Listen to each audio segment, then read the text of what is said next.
Baik, Assalamualaikum warahmatullahi wabarakatuh. Kembali lagi di konten playlist nongkrong bareng alumni di channel SMA Negeri 7 Balikpapan bersama saya sebagai host Muhammad Fahrul. Dan hari ini kita kedatangan bintang tamu yang sama istimewanya di episode-episode sebelumnya. Untuk langsung memperkenalkan diri, mari kita sambut bintang tamu kita hari ini, Bang Hasmoyo. Silakan. Ini. Halo semua, perkenalkan nama saya Hasmoyo, saya alumni SMA Negeri 7 tahun 2018 lulusnya. Oke, Mas Farul. Itu tadi perkenalan singkatnya. Mari kita gali lebih jauh tentang Bang Moyo di konten hari ini. Kita mungkin flashback singkat dulu tentang cerita-cerita zaman SMA dulu ya, seperti di episode-episode sebelumnya. Mungkin ada kisah-kisah yang ingin dibagikan oleh Bang Moyo di zaman-zaman SMA-nya. Silakan untuk Bang Moyo mungkin. Kalau kisah-kisah zaman SMA ini ya, wah ini luar biasa ini kisah-kisah zaman sekolah ini. Dulu ya waktu sekolah ya begitu-gitu aja Mas Farul. Mungkin tekuni ini aja waktu itu mungkin sekolah eskul kayak futsal, sepak bola, terus pramuka, paskib, bahkan pernah juga waktu itu ikut PMR Mas Farul. Cuma karena bertabrakan ini eskul futsal, paskibra, pramuka dengan PMR ini bertabrakan luar biasa, jadi ya saya harus berhenti di PMR itu waktu itu. Nah kalau futsal ini kan dia ngalir paskib dan pramuka. Nah, jadi ya itu PMR waktu itu ya, jadi saya keluar dari PMR untuk waktu-waktu sekolah ya sama seperti murid-murid lain belajar.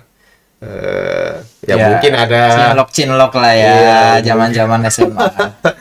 Mungkin ada ya nyeleneh sedikit lah namanya juga ya kan, mungkin laki-laki, tapi ya ya jangan ditiru seperti itu ya untuk adik-adik semua mungkin.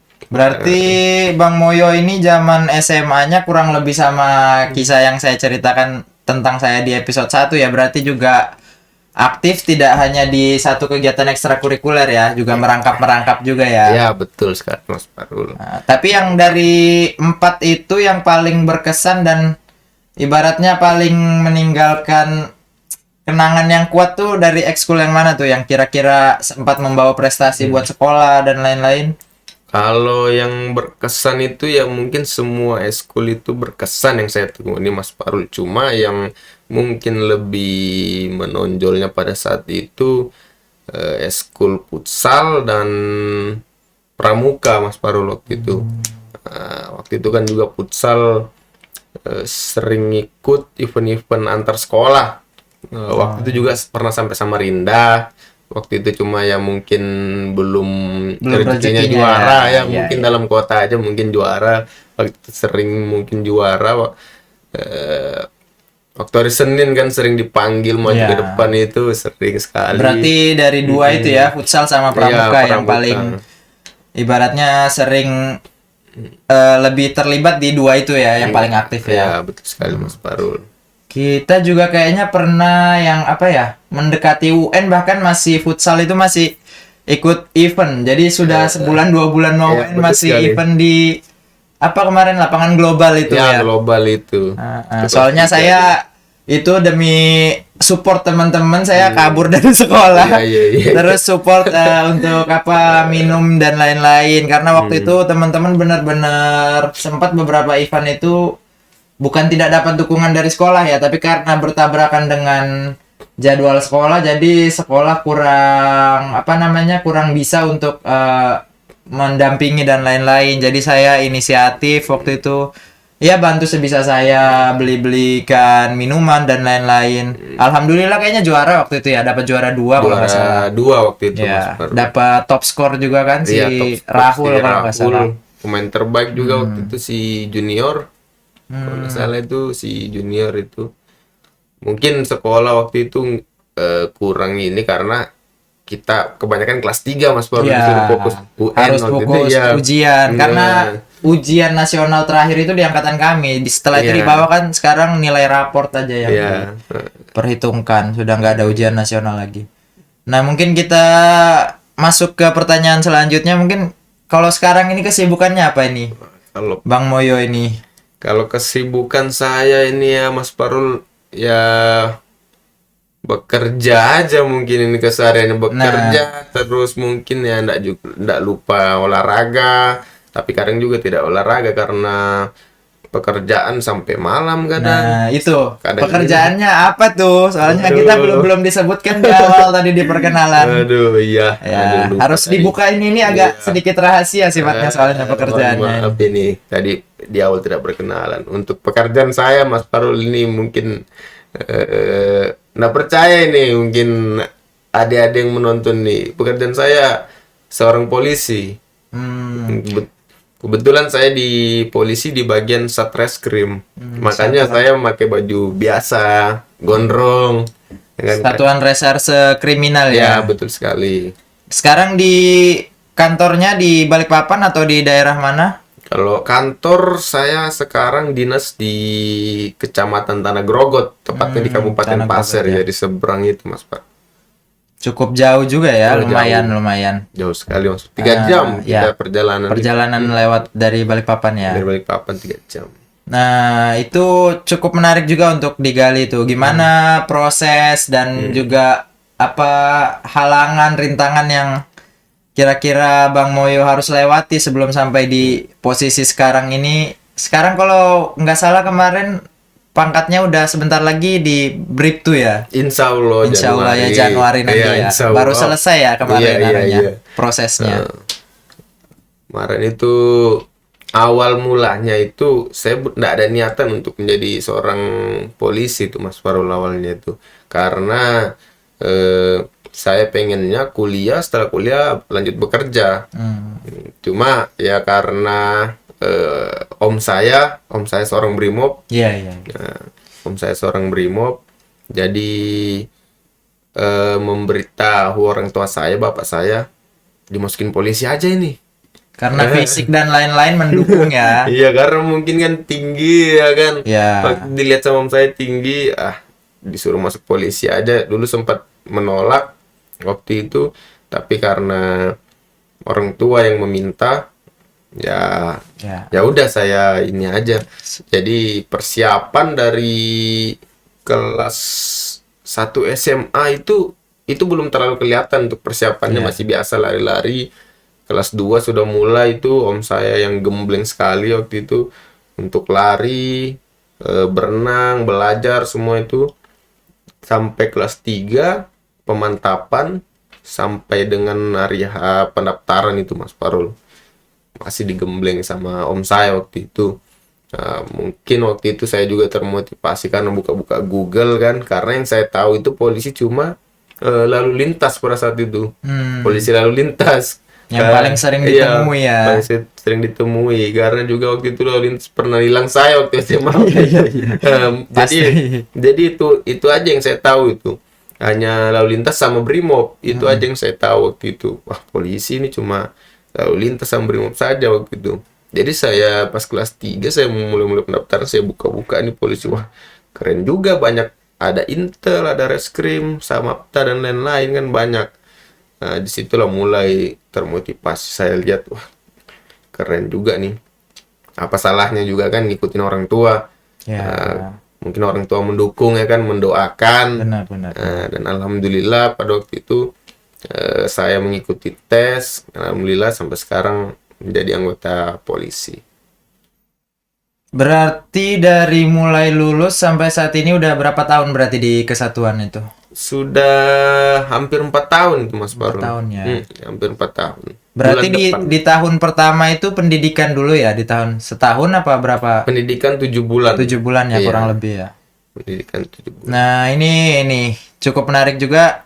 Mungkin bisa kasih apa ya untuk yang masih bersekolah kelas 10, 11 atau kelas 12 yang mau lulus bentar lagi, yang masih bimbang, masih cita-citanya masih berubah-ubah.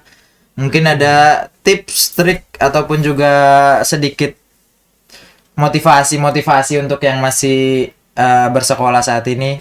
Nah, untuk tips dan motivasinya itu ya untuk adik-adik semua tetap semangat, terus belajar, jangan dengar kata orang lain. Apalagi saya pernah mendengar itu Mas Farul ya, nakal dulu baru sukses. Wah itu salah satu pepatah yang salah itu sebenarnya. Kadang juga orang mendengar hal seperti itu malah terjerumus ke nakalnya. Terjerumus ke nakalnya. Jadi sudah mulai nyaman dengan kenakalannya akhirnya. Betul sekali. Jadi adik-adik semua manfaatkan kesempatan kalian selama di sekolah ini, karena masa-masa emas kalian ada di sekolah ini. Terus belajar, raih cita-cita kalian, jangan dengarkan apa kata orang lain, tetap maju terus pokoknya. Kalau gagal coba lagi, karena 1000 langkah dimulai dari 1 langkah. Nah, seperti itu Mas Farul. Luar biasa quotes-nya ya. Apa tadi? 1000 langkah dimulai dari 1 langkah dulu. Iya benar, kalau nggak ada 1 langkah itu jadinya nggak 1999. Nah itu mungkin buat yang masih sekolah juga sebenarnya sama apa yang saya sampaikan di episode 1, Mas Ishak sampaikan di episode 2 kemarin, dan apa yang Bang Moyo barusan sampaikan. Intinya jangan takut gagal ya. Kalau gagal harus segera bangkit untuk mencoba lagi. Kalau gagal di satu jalur yang ini, mungkin bisa cari kemungkinan yang lain yang bisa digali dari diri kalian. Makanya selalu juga saya tekankan di setiap episode podcast nongkrong bareng alumni ini. Jadi tentukan dulu sebenarnya apa keinginan kalian. Itu kan kadang yang bikin akhirnya bingung atau menyesal di pertengahan jalan karena merasa salah pilihan. Itu. Nah, jadi ketika menjalani kehidupan atau pekerjaan-pekerjaan di kehidupan selanjutnya setelah lulus, terkadang ada yang merasa menyesal dan lain-lain. Makanya harus dari awal mulai belajar menentukan pilihan. Karena yang saya lihat itu Mas Farul, kadang ada beberapa orang yang saya temui itu mungkin putus asa karena tidak bisa meraih cita-citanya. Itu mungkin hal yang salah, karena kalau memang kita tidak bisa menggapai cita-cita kita, mungkin ada rezeki yang lain yang sudah disiapkan oleh yang di atas. Tidak harus kita menggapai cita-cita kita. Seperti kisah teman kita, harusnya hari ini kita ada 2 bintang tamu ya. Jadi ada Bang Hasmoyo dari yang sekarang bertugas di Polres Grogot, sama satu lagi Bang Jody Prastian, itu juga alumni di angkatan kami, angkatan 2018 yang sekarang bertugas di Polsek Timur sini. Cuma tadi tiba-tiba ada kegiatan dari unitnya, jadi harus terpaksa tidak bisa hadir di episode kali ini. Mungkin nanti di episode-episode selanjutnya kita undang berbarengan dengan alumni-alumni lainnya. Karena itu nah, karena kalau ada tadi si Jody itu punya cerita yang menarik juga sama dia itu. Karena dia sempat kuliah dulu kan. Dia tes tidak lolos, kemudian dia sempat kuliahnya waktu itu barengan saya di Uniba. Sempat masuk di Uniba, kemudian di tahun 2019-nya dia tes lagi ya kan? Tes lagi dan akhirnya lolos. Nah, kuliahnya akhirnya ditinggal.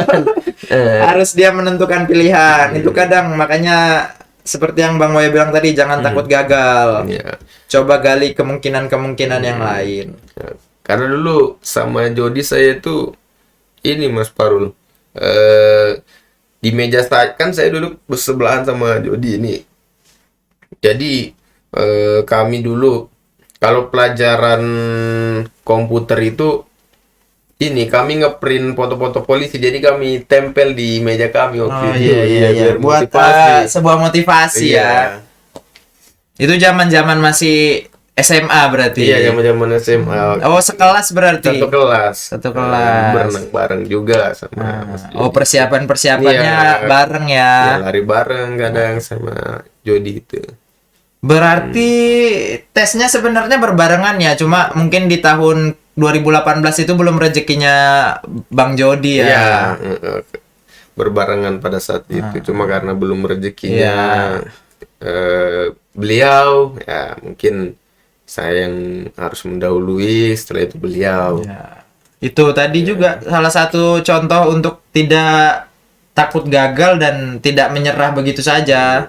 Dia coba lagi di tahun-tahun berikutnya karena banyak di angkatan kami kan yang sekarang sudah di kepolisian ataupun di militer juga tidak langsung setelah lulus SMA langsung bisa masuk. Mereka menunggu beberapa tahun persiapan yang lebih keras lagi untuk bisa sampai di Betul. cita-cita dan impian mereka. Ya mungkin kurang lebih itu sih ya yang bisa kita gali cerita-cerita flashback sedikit zaman SMA Bang Moyo, terus kesibukannya, proses-proses yang beliau bisa sampai di posisinya hari ini. Kemudian motivasi untuk yang masih sekolah, intinya jangan takut gagal. Ada quotes-nya tadi dari Bang Asmoyo, nanti mungkin bisa diselipkan di slide, ya kan? 1000 langkah dimulai dari 1 langkah. Mungkin itu ya kesimpulannya dari hari ini. Mungkin masih ada yang pengen diceritakan, mungkin kisah-kisah cinta monyet zaman SMA dan lain-lain. Mungkin ada sebuah memori-memori yang pengen dikenang di episode kali ini. Jarang-jarang soalnya nih kita ketemu nih yang bisa seangkatan gini, bisa ketemu soalnya udah pada sibuk masing-masing kan. Kalau zaman-zaman sekolah, zaman-zaman percintaan itu, aduh Mas Parul, mungkin ya ada lah ya cinta inilah cinta monyet lah. Penghias zaman-zaman SMA lah. Waduh. Hiasan. Aduh, itu lagi. Sensitif ini. Aduh, ya nggak perlu disebut namanya, cukup cerita-cerita untuk mengenang aja. Ibaratnya zaman-zaman itu kan untuk bisa jadi cerita hari ini tuh banyak proses yang kita lewati saat itu. Ya itulah. Ya mudah-mudahan untuk mereka sukses juga di impian dan cita-citanya masing-masing. Kita doakan saja. Ya. Kalau jodoh kan nggak kemana ya kan. Tiba-tiba ditemukan di satu momen yang waduh. Kalau Bang Moyo sih udah siap beliau calonnya. Saya ini yang masih sedikit dihantui masa lalu ya bahasanya cukup biasa masa lalu. Aduh. Padahal hampir papasan ternyata kemarin di sekolah. Ternyata salah satu masa lalu saya itu kemarin ngetes untuk anak-anak yang baru masuk gitu. Iya. Aduh, dari cerita. Wali kelas nih, ini jadi saya yang cerita nih. Enggak apa-apa nih Bang Moyo nih. Lalu ini aduh. Enggak apa-apa nih Bang Moyo nih. Saya curi episodenya sedikit ya. Kemarin tuh tiba-tiba wali kelas saya kelas 12 cerita, "Lo kemarin yang cewek yang kamu taksir dulu kemarin ternyata ngetes tes kesehatan dan nanti narkoba yang siswa yang baru mau masuk." "Oh iya Kak Bu, gimana sehat aja dia?" "Sehat, udah nikah?" "Belum." Nah itu kata belumnya itu yang akhirnya memancing rasa move on yang tadi sudah move on jadi nggak jadi move on lagi nih kayaknya ini. Tapi mudah-mudahan beliau sehat lah ya. Tidak perlu disebutkan namanya. Itu sudah jadi rahasia umum di angkatan kami dulu itu. Ini luar biasa. Sudah mau UN malah berantem gara-gara ya cerita-cerita bumbu-bumbu lah masa SMA lah ya. Masa SMA betul sekali. Nah, mungkin itu ya kali ini yang bisa. Mungkin masih ada lagi dari Bang Moyo? Nggak ada? Mungkin ya itu aja lah Mas Parul terakhir. Untuk adik-adik itu tadi tetap semangat. Jangan pantang menyerah. Tetap inilah fokus belajar dan belajar. Karena belajar itu tidak membuat kita capek. Ya, seperti itu. Mungkin itu yang bisa kami bagikan cerita-cerita di episode kali ini. Mungkin kurang panjang seperti episode-episode sebelumnya karena Bang Moyo setelah ini juga masih ada kesibukan lain, ada panggilan dari Polda Kaltim. Jadi ya kita persingkat di episode kali ini. Mungkin itu saja. Saya sebagai host mohon maaf jika mungkin ada pembahasan-pembahasan yang sedikit sensitif bagi bintang tamu ataupun bagi yang nonton. Saya pribadi mohon maaf mewakili bintang tamu Bang Asmoyo. Kami pamit. Wassalamualaikum warahmatullahi wabarakatuh.